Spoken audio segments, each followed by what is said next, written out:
The best player in college. We're going to superlatives, individual superlatives. Best player in college basketball would Cam be Jones. Cam Jones. I like it. That's gonna be my Janai Broome.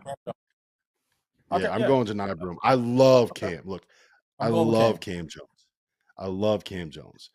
I think, but I say that to say, I think Auburn's the better team, right? And I think as good as Johnny Broome is, I think the talent surrounding him in that team, they're just so good. I think Cam has just a little bit more responsibility and has to produce at a high level if Marquette is to win games. I think Auburn's good enough to withstand a game when Johnny Broome struggles, and I don't know if Marquette can with Cam Jones. So what I would say is, and I think we got Childish. You back? You were frozen for a minute. I'm here. You back? Yeah, I'm here. Yeah, he's back. There we go. What I will say is this. I said Janai Broome, by the way. That was my pick. Yeah, you did. Yeah, I think I have Janai Broome as the best player. I would go with Cam Jones as my breakout star because I think the step forward that he's taken, going from being like a guy that was a scorer where people had questions about, like, can he actually run a team, to being like, if we're talking about National Player of the Year right now, it's Janai Broome and Cam Jones. I'm like, those are the two dudes. He took a huge leap this season, and I don't think enough people appreciate it. My guy would be Will Clayton Jr., right, for Florida. I don't think enough people are talking about him. I've seen him a couple of times live. I've been really impressed with what he means and what he does for them. A very good physical Florida team that's going to be really, really dangerous. And people are going to be talking a lot about those guys as the season goes on. They got 3,000-point scorers in the backcourt. It wouldn't surprise me at some point if the Gators aren't in the top 10 in the next couple of weeks when we get through Christmas and in the conference play. They should be, man. Watching Tennessee play this year, I've been really impressed with Chaz Lanier and the Vols. And, they needed a scorer to step up without Dalton Connect. And Lanier has been that guy, and they've been fantastic on defense. So I think he would be my breakout.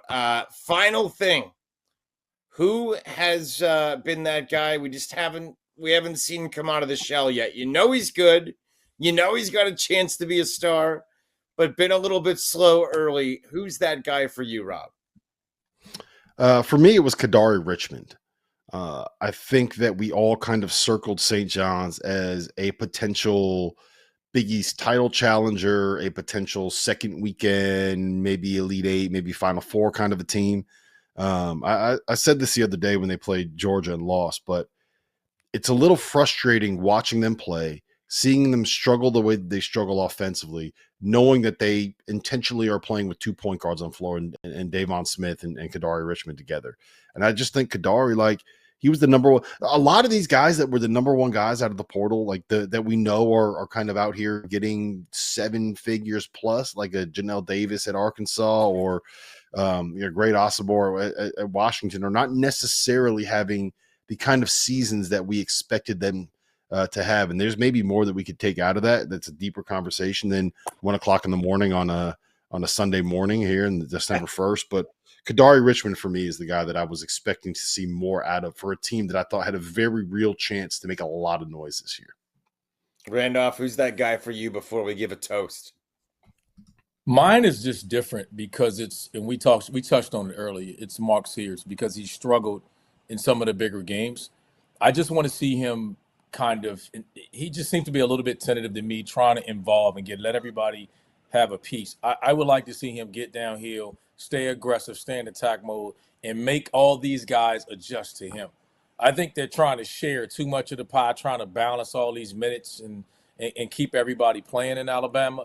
And I'm cool with that. I just don't want to see it at the expense of Mark Sears because he's a guy that delivers when it matters. And that's not a switch you can just turn on and off. So I would like to see him get going, get aggressive. I'm impressed that Alabama's winning without him, but I don't think they win a national championship, which they still are talented enough to do unless to get Mark Seals confident and aggressive and going. So I just want to see him attack. It's not that it's disappointing like he can't play or they haven't done well.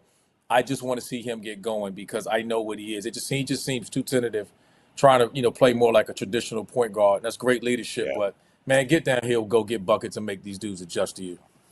They could probably be a second weekend team the way they are, but I'm with you. If he turns it up, they could be a team that does it at the end and cuts down the nets and plays for the big prizes.